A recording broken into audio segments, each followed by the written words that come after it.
Hello friends, welcome back to my channel Pradeesh kitchen. இன்றைக்கி ஒரு சூப்பரான ஸ்வீட் ரெசிபி தான் பார்க்க போகிறோம். பாம்பே ஹல்வா வந்துட்டு எப்படி நம்ம கடையில் வாங்குற மாதிரியே வீட்டில் ப்ரிப்பேர் பண்ணணும்னு சொல்லிட்டு இந்த வீடியோவில் நீங்கள் பார்க்க போகிறீங்க. நீங்கள் நம்ம சேனலை ஃபஸ்ட் டைம் பார்க்குறதா இருந்தால் சேனலை சப்ஸ்கிரைப் பண்ணிக்கோங்க. கூடவே பக்கத்தில் இருக்க பெல் ஐக்கானையும் கிளிக் பண்ணிக்கோங்க. இப்போ வாங்க நம்ம வீடியோக்குள்ளே போகலாம்.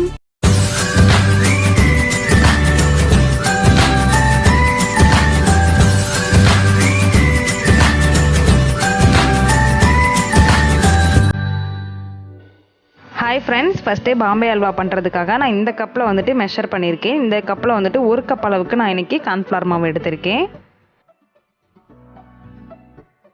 அதை வந்துட்டு ஒரு பவுலில் நம்ம சேர்த்துக்கலாம். இது கூடவே கொஞ்சமாக மட்டும் தண்ணி சேர்த்துட்டு லம்ஸ் இல்லாமல் நல்லா பீட் பண்ணி எடுத்துக்கோங்க. பாருங்கள், இந்த மாதிரி வந்துட்டு லம்ஸ் எதுவும் இல்லாமல் பீட் பண்ணி எடுத்துக்கலாம். இப்போ அடுப்பு பற்ற வச்சு ஒரு பேன் அடுப்பில் வச்சுருக்கேன். பேன் நல்லா ஹீட் ஆனதும் நம்ம எந்த கப்பில் வந்துட்டு கார்ன்ஃப்ளவர் மாவு மெஷர் பண்ணமோ அதே கப்பில் ஒரு 2 கப் அளவுக்கு நான் இன்றைக்கி வந்துட்டு சுகர் எடுத்திருக்கேன். உங்கள் இனிப்புக்கு தகுந்த மாதிரி நீங்கள் வந்துட்டு சுகர் சேர்த்துக்கோங்க. உங்களுக்கு 2 கப்பு போதும் அப்படின்னா 2 கப்பு சேர்த்துக்கோங்க. இல்லை கொஞ்சம் இனிப்பு சாப்பிடுவீங்க அப்படின்னா 2.5 கப் அளவுக்கு நீங்கள் சேர்த்துக்கோங்க. சுகர் சேர்த்ததுக்கப்புறமா 2 கப் அளவுக்கு நம்ம தண்ணி சேர்த்துக்கலாம். தண்ணி நல்லா ஹீட் ஆகிற வரைக்கும் வெயிட் பண்ணுவோம். இப்போ பாருங்கள், தண்ணி நல்லா கொதிச்சு வந்துட்டுருக்கு. இந்த ஸ்டேஜில் ஒரு 3-4 சொட்டு அளவுக்கு மட்டும் நம்ம வந்துட்டு லெமன் சேர்த்துக்கலாம். லெமன் எதுக்காக சேர்க்குறோன்னு பார்த்தீங்கன்னா, சுகர் வந்துட்டு கட்டி ஆகாமல் இருக்கும் சிரப்பு வந்துட்டு. ஸோ அதனால தான் இதுக்கு வந்துட்டு கம்பி பதம் எதுவுமே தேவை கிடையாது. லெமன் ஜூஸ் சேர்த்ததுக்கப்புறமா எல்லாத்தையும் ஒருக்கா நல்லா மிக்ஸ் பண்ணி விட்டுக்கோங்க. இப்போ பாருங்கள், நல்லா கொதிச்சுக்கிட்டு இருக்கு. இப்போ நம்ம கலந்து வச்ச கார்ன்ஃப்ளவர் மாவை இது கூட ஆட் பண்ணிக்கலாம். கொஞ்சம் கொஞ்சமாக சேர்த்து கட்டி விழுகாமல் கிண்டிக்கோங்க. ஸ்டவ் பார்த்தீங்கன்னா மீடியம் ஃப்ளேமில் வச்சுட்டு நல்லா வந்துட்டு மிக்ஸ் பண்ணி விட்டுக்கோங்க. நம்ம கார்ன்ஃப்ளவர் மாவுன்றனால சீக்கிரமாக வந்துட்டு கெட்டி ஆகும். ஸோ வந்துட்டு மீடியம் ஃப்ளேமில் வச்சுட்டு நல்லா வந்துட்டு மிக்ஸ் பண்ணி விட்டுக்கோங்க.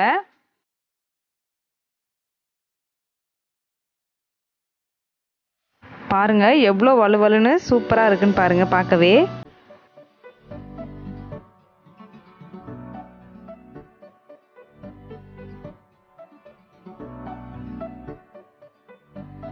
இப்போது ஏலக்காய் பவுடர் சேர்த்துக்கலாம். ஏலக்காய் பவுடர் இருந்துச்சுன்னா சேர்த்துக்கோங்க. நான் இன்றைக்கி பார்த்தீங்கன்னா சீட் சேர்த்துருக்கேன்.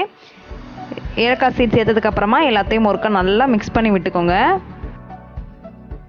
இப்போ பாருங்கள், ஓரளவுக்கு வந்துட்டு கெட்டி பதம் வந்துடுச்சு. அல்வா பார்த்தீங்கன்னா இன்னும் நல்லா திக்னஸ் வேணும். ஸோ வந்துட்டு இன்னும் கொஞ்சம் நேரம் வந்துட்டு நம்ம கிளறி கொடுத்துக்கிட்டே இருக்கலாம். இது கூடவே பார்த்தீங்கன்னா ஒரு 4-5 கிட்டக்க பாதாம் வந்துட்டு நான் அந்த மாதிரி திருகி வச்சுருக்கேன். அதையும் குட்டி குட்டியாக கட் பண்ணி வச்சுருக்க முந்திரியும் வந்துட்டு ஆட் பண்ணிக்கலாம். இப்போ பார்த்தீங்கன்னா முந்திரியும் பாதாமும் சேர்ந்து மிக்ஸ் ஆகிற அளவுக்கு எல்லாத்தையும் கலந்து விட்டுக்கோங்க.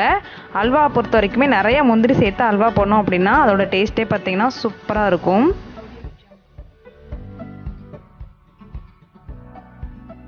இப்போ நல்லா கொதிச்சுக்கிட்டு இருக்கு. பேனில் வந்துட்டு நம்மளுக்கு ஒட்டவே கூடாது.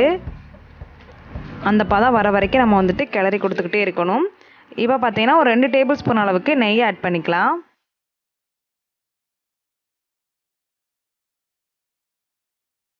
நெய் சேர்த்ததுக்கப்புறமா எல்லாத்தையும் ஒருக்கா நல்லா கலந்து விட்டுக்கலாம். நம்ம நெய் சேர்க்க பார்த்தீங்கன்னா பேனில் வந்துட்டு உங்களுக்கு ஒட்டாமல் வரும்.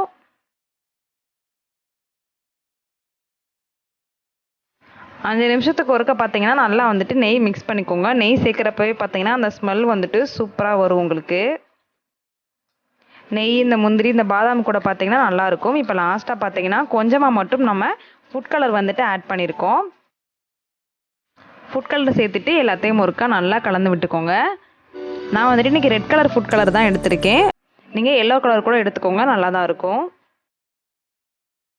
இப்போ பாருங்கள், ஓரளவுக்கு வந்துட்டு நல்லா திக்னஸ் ஆயிடுச்சு. இப்போ லாஸ்ட்டாக பார்த்தீங்கன்னா கொஞ்சமாக மட்டும் நெய் அப்ளை பண்ணிவிட்டு எல்லாத்தையும் ஒருக்கா நல்லா மிக்ஸ் பண்ணி விட்டுக்கலாம்.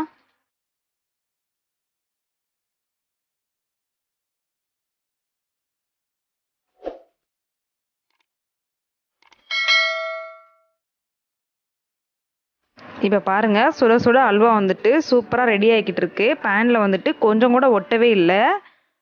நம்ம கரெக்டான அளவுக்கு சுகரும் கரெக்டான அளவுக்கு தண்ணியும் சேர்த்தோம் அப்படின்னாவே அல்வா வந்துட்டு சூப்பராக வந்துடும்.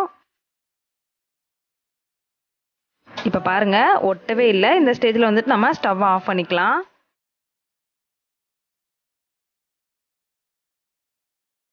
இப்போ பார்த்தீங்கன்னா அல்வா வந்துட்டு ஊற்றி வைக்கிறதுக்காக நான் அந்த மாதிரி ஒரு குட்டி பாக்ஸ் எடுத்திருக்கேன். இதில் வந்துட்டு நம்ம சுற்றிலுமே நெய் அப்ளை பண்ணிக்கலாம். அப்போ தான் அல்வா ஊற்றி வைக்கிறப்ப நல்லா வந்துட்டு ஒட்டாமல் வரும்.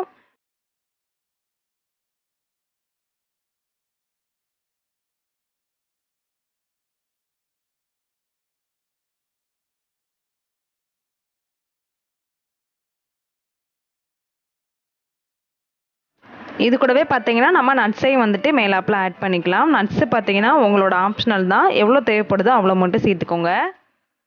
குழந்தைங்களுக்கு கொடுக்குறதா இருந்தால் நீங்கள் நிறைய நட்ஸு சேர்த்து பண்ணி கொடுங்க, நல்லாயிருக்கும். நம்ம வீட்டில் ப்ரிப்பேர் பண்ணுறதுனால மோஸ்ட்லி நட்ஸ் வந்துட்டு நிறைய சேர்த்துக்கோங்க. இப்போ நம்ம ரெடி பண்ணி வச்சுருக்க அல்வாவை இது கூட சேர்த்துக்கலாம்.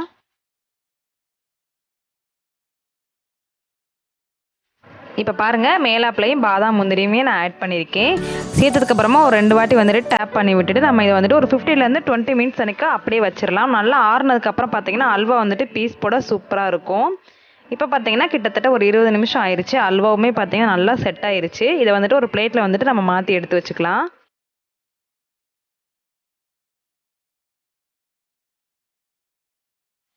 பாருங்கள் எவ்வளோ சூப்பராக வந்திருக்கு அப்படின்ட்டு. இனி இதை வந்துட்டு குட்டி குட்டி பீஸாக போட்டுக்கலாம். உங்களுக்கு எந்த அளவுக்கு பீஸ் வேணுங்கிறத பொறுத்து நீங்கள் போட்டுக்கோங்க. கடையில் பார்த்தீங்கன்னா குட்டி குட்டி பீஸாக போட்டு கவரில் மடித்து நம்மளுக்கு கொடுப்பாங்க. கண்டிப்பாக 90s கிட்ஸாக இருந்தீங்க அப்படின்னா நீங்கள் கண்டிப்பாக இந்த அல்வா வாங்கி டேஸ்ட் பண்ணியிருந்திருப்பீங்க. பாம்பே அல்வா வந்துட்டு நம்ம வீட்டிலேயே வந்துட்டு சூப்பராக ப்ரிப்பேர் பண்ணிட்டோம். குழந்தைகளுக்குமே பார்த்தீங்கன்னா இந்த அல்வா வந்துட்டு ரொம்ப பிடிக்கும். பாருங்கள், நம்ம நிறைய நெய் சேர்த்தனால கையில் வந்துட்டு ஒட்டவே இல்லை. பார்க்கவே பாருங்கள் கண்ணாடி மாதிரி இருக்குது. சூப்பரான பாம்பே அல்வா வந்துட்டு நம்ம வீட்டிலேயே ரெடி பண்ணிட்டோம். கண்டிப்பாக இந்த ரெசிபியை நீங்கள் உங்கள் வீட்டில் ட்ரை பண்ணி பாருங்கள். ட்ரை பண்ணி பார்த்துட்டு எப்படி இருந்துச்சுன்னு உங்கள் ஃபீட்பேக்கை மறக்காமல் என்னோட கமெண்ட் செக்ஷனில் ஷேர் பண்ணுங்கள். என்னோட வீடியோ உங்களுக்கு பிடிச்சிருந்துச்சு அப்படின்னா என்னோட சேனலை லைக், ஷேர், கமெண்ட் பண்ணிக்கோங்க. கூடவே பக்கத்தில் இருக்க பெல் ஐக்கானையும் கிளிக் பண்ணிக்கோங்க. அப்போ தான் நான் போடுற வீடியோ எல்லாமே உங்கள் நோட்டிஃபிகேஷனில் வரும். நீங்களும் வீடியோவை மிஸ் பண்ணாமல் பார்ப்பீங்க. அடுத்து ஒரு சூப்பரான ரெசிபி இல்லை சூப்பரான கண்டென்ட்டோட நான் உங்களை மீட் பண்ணுறேன். அது வரைக்கும் பாய்.